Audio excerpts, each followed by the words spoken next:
Praise the Lord. கர்த்தருடைய பரிசுத்த நாமம் மகிமைப்படுவதாக.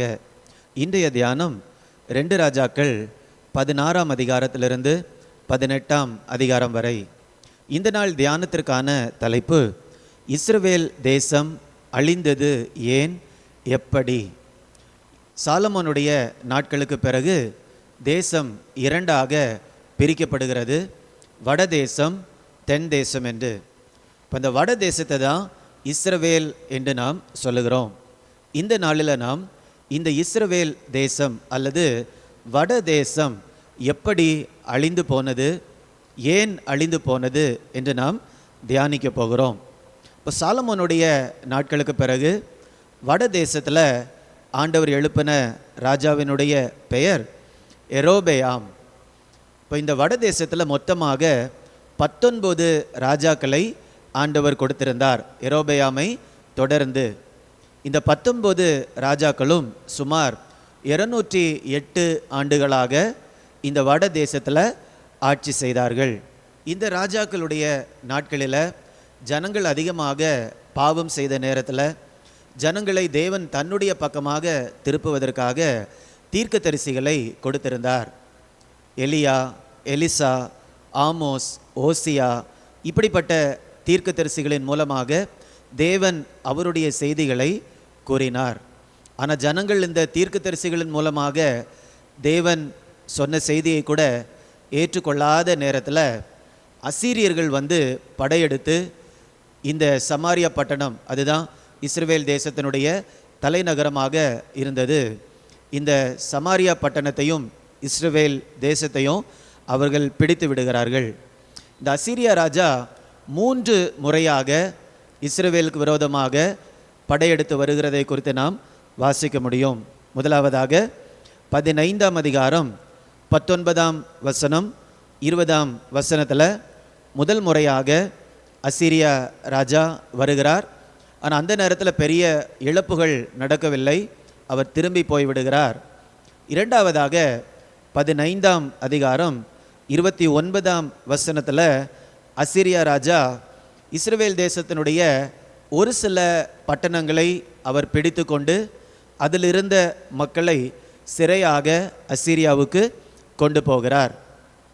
மூன்றாம் முறையாக 17ஆம் அதிகாரம் 6ஆம் வசனத்தில் அசீரியா ராஜா சமாரியாவை பிடிக்கிறார். அதுதான் நம்ம 17ஆம் அதிகாரம் 6ஆம் வசனத்தில் பார்க்கிறோம்.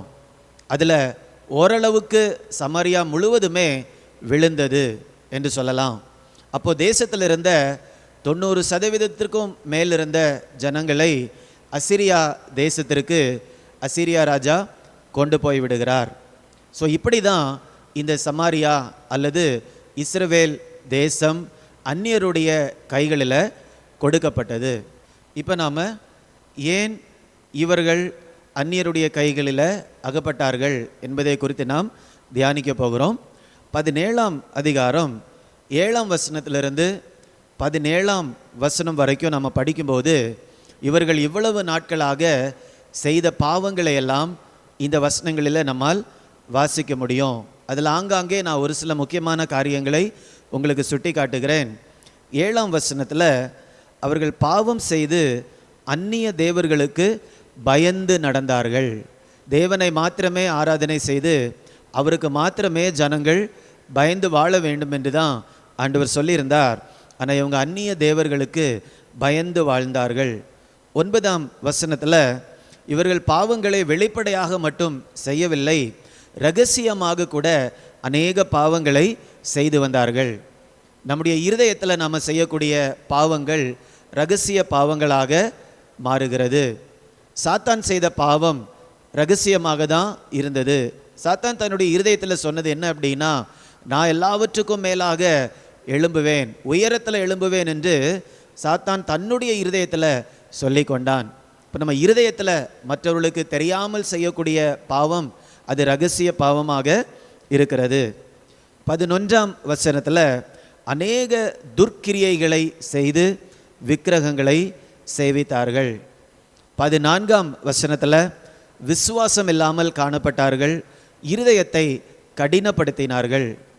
15ஆம் வசனத்தில் வீணான விக்கிரகங்களை பின்பற்றி வீணராகி போனார்கள். அதை தொடர்ந்து 16ஆம் வசனத்தில் வானத்தின் சேனைகளை எல்லாம் பணிந்து கொண்டு பாகாலை சேவித்தார்கள். 17ஆம் வசனத்தில் பொல்லாப்பை செய்வதற்கு தங்களை விற்று போட்டார்கள். எவ்வளவு நாட்கள் விற்று போட்டார்கள் தெரியுமா?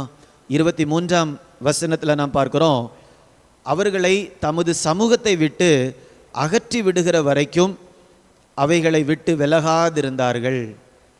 இந்த காரியம் நடக்கிறது வரைக்கும், அசிரிய ராஜா அவர்களை வந்து சிறையாக்கி கொண்டு போகிற வரைக்கும் அவங்க என்ன பண்ணலை? தேவன் பக்கமாக திரும்பவே இல்லை. ஆண்டவர் கொடுத்த வாய்ப்புகளை எல்லாம் அவர்கள் இழந்தார்கள். ஆனால் இப்போ நம்ம இப்படி யோசித்து பார்ப்போமே, ஆண்டவர் கொடுத்திருந்த வாய்ப்புகளை இவங்க பயன்படுத்தி இருந்தாங்கன்னு வச்சுக்கோமே, அவங்க வாழ்க்கை எப்படி இருந்திருக்கும் அப்படின்ட்டு தான் நம்ம இந்த அடுத்த படத்தில் நம்ம பார்க்குறோம். இப்போ முதலாவதாக ஆண்டவர் எலியா தீர்க்கதரிசியை அனுப்பி தேவன் எவ்வளவு வல்லமையுள்ளவர் என்பதை அவர்களுக்கு காண்பிக்கிறார். அந்த நாட்களில் அவங்க பாகால் தான் வல்லமையுள்ள தெய்வம் என்று வணங்கி கொண்டிருந்தாங்க. ஆனால் எலியா தீர்க்கதரிசி மூலமாக ஆண்டவர் எவ்வளவு வல்லமை உள்ளவர் என்பதை எலியா தீர்க்கதரிசி மூலமாக நடந்த அடையாளங்களின் மூலமாக ஆண்டவர் காண்பித்தார். அந்த நாட்களில் அவங்க மனம் திரும்பி தேவனிடத்தில் திரும்பி வந்திருந்தாங்கன்னா என்ன நடந்திருக்கும் தெரியுமா? அந்த சார்ட்டில் நீங்கள் பார்க்குறது மாதிரி அப்படியே கீழே வந்துட்டு இருந்த அவர்களுடைய வாழ்க்கை அப்படியே மேலே உயர போக ஆரம்பித்திருக்கும். அந்த வாய்ப்பை அவர்கள் இழந்தார்கள். அதைத் தொடர்ந்து ஆண்டவர் எலிசா தீர்க்கதரிசியை அனுப்புகிறார். எலிசா தீர்க்கதரிசியின் மூலமாக தேவன் எவ்வளவு கருணை உள்ளவர், எவ்வளவு இரக்கமுடையவர் என்று சாதாரண மக்களுடைய அடிப்படை தேவைகளை அற்புதமாக சந்தித்ததன் மூலமாக ஆண்டவர் விளங்க பண்ணினார்.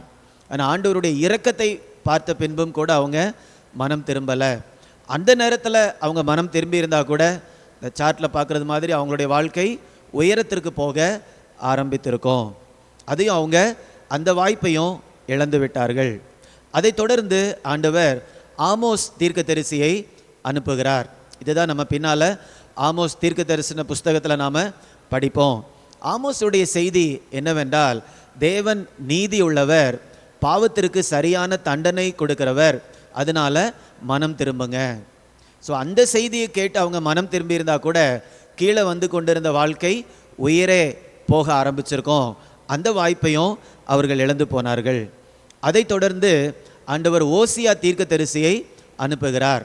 அதை தான் நம்ம ஓசியா தீர்க்க தரிசன புஸ்தகத்தில் வேதத்தில் நாம் படிப்போம். ஓசியா மூலமாக ஆண்டவர் கொடுத்த செய்தி என்ன தெரியுமா?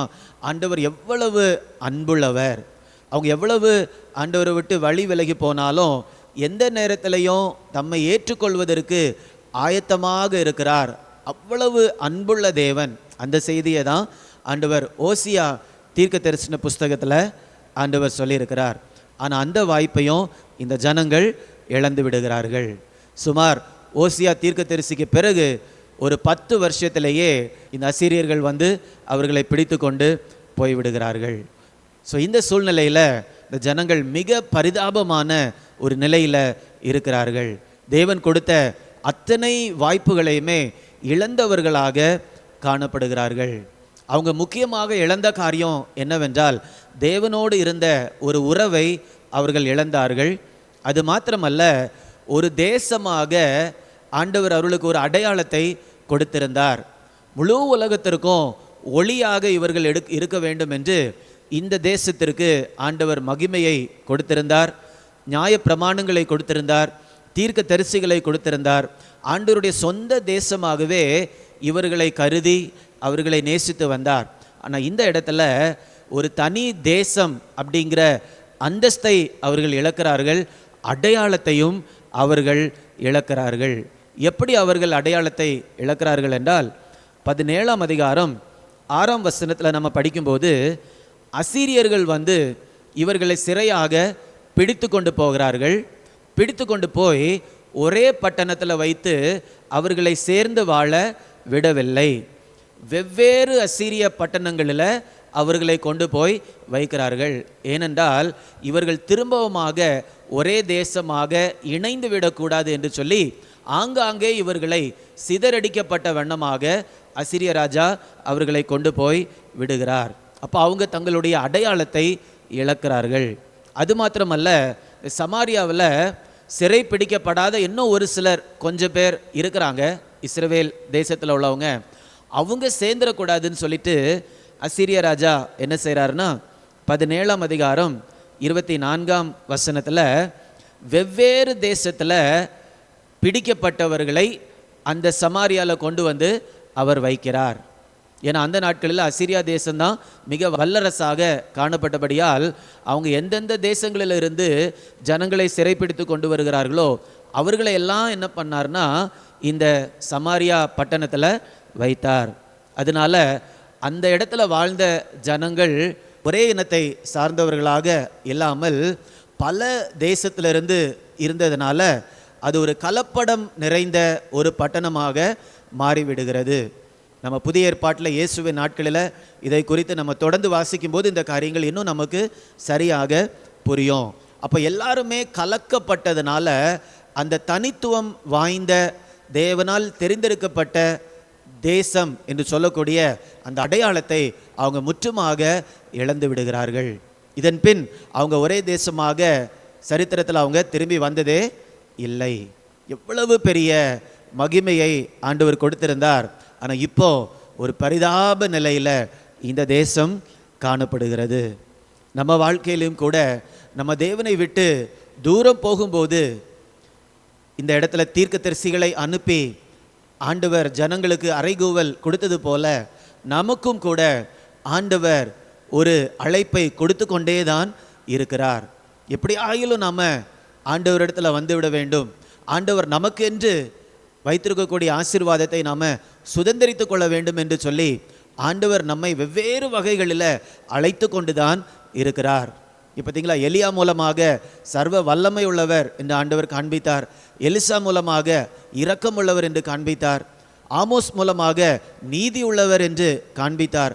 ஓசியா மூலமாக அன்புள்ளவர் என்று காண்பித்தார். அதே மாதிரி இன்றைக்கும் நமக்கு வெவ்வேறான முறையில் ஆண்டவர் அவரை வெளிப்படுத்தி கொண்டு இருக்கிறார். நீதி உள்ளவராக, அன்புள்ளவராக, இரக்கமுள்ளவராக, வல்லமை உள்ளவராக. ஏனென்றால் ஏதாவது ஒரு செய்தியை கேட்டு ஏதாவது ஒரு விதத்தில் ஆண்டவருடைய சுபாவத்தை அறிந்து கொண்டு மனம் திரும்பி அவரிடத்தில் வந்துவிட வேண்டும் என்று சொல்லி பல்வேறு வகைகளில் அவரை வெளிப்படுத்தி நம்மை அழைத்து கொண்டு இருக்கிறார். அவருடைய அழைப்புக்கு நாம் செவி கொடுத்து அவரிடத்தில் திரும்பி வருகிறோமா? ஆனால் ஒரு சில பாவங்களை விட முடியாமல் ஆண்டவரை விட்டு தூர ஓடிக்கொண்டு இருக்கிறோமா?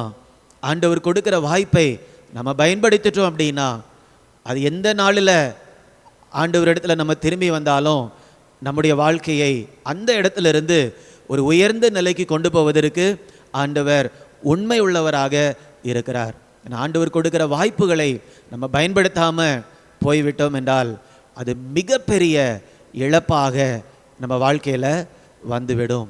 அதனால் இந்த இஸ்ரவேல் தேசம் எப்படி தன்னுடைய அடையாளத்தை இழந்தது என்கிற காரியத்தை நம்ம தியானிக்கும் போது, ஆண்டவர் கொடுத்த வாய்ப்புகளை நம்ம தியானிக்கும் போது நம்முடைய வாழ்க்கையில் நம்ம எந்த இடத்துல இருந்தாலும் ஆண்டவருடைய கரங்களில் ஓடி வந்து விட வேண்டும் என்ற உணர்வை தான் கண்டிப்பாக நமக்கு கொடுக்கிறது.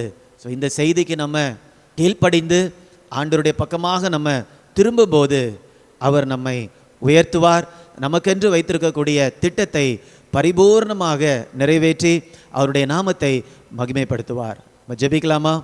அன்பின் ஆண்டவரே, இந்த இஸ்ரவேல் தேசம் எப்படி உம்மை விட்டு தூரம் போனது என்று நாங்கள் தியானித்து கொண்டு இருக்கிறோம். ஆண்டவர் எவ்வளவோ வாய்ப்புகளை தீர்க்கதரிசிகள் மூலமாக கொடுத்திருந்தும் அவங்க அதை பயன்படுத்தாமல் உம்மோடு உள்ள உறவை இழந்து போனார்கள் என்று நாங்கள் பார்க்கிறோம். அப்பா, எங்கள் வாழ்க்கையிலும் கூட உம்மை விட்டு நாங்கள் தூரம் போகும்போது ஆண்டவர் எங்களுக்கு எவ்வளவு வாய்ப்புகளை கொடுக்கிறீரப்பா.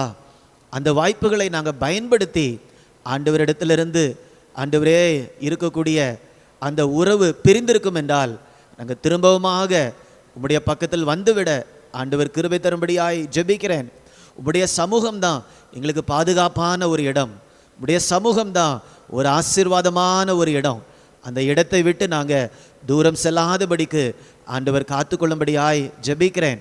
எங்கள் ஒவ்வொருவருக்கும் அப்படிப்பட்ட கிருபையை ஆண்டவர் தரும்படியாய் ஜெபிக்கிறேன். அப்பா, மீட்பர் இயேசுவின் மூலம் கேட்கிறேன் ஜீவனுள்ள நல்ல பிதாவே, ஆமேன், ஆமேன். God bless you. God bless you.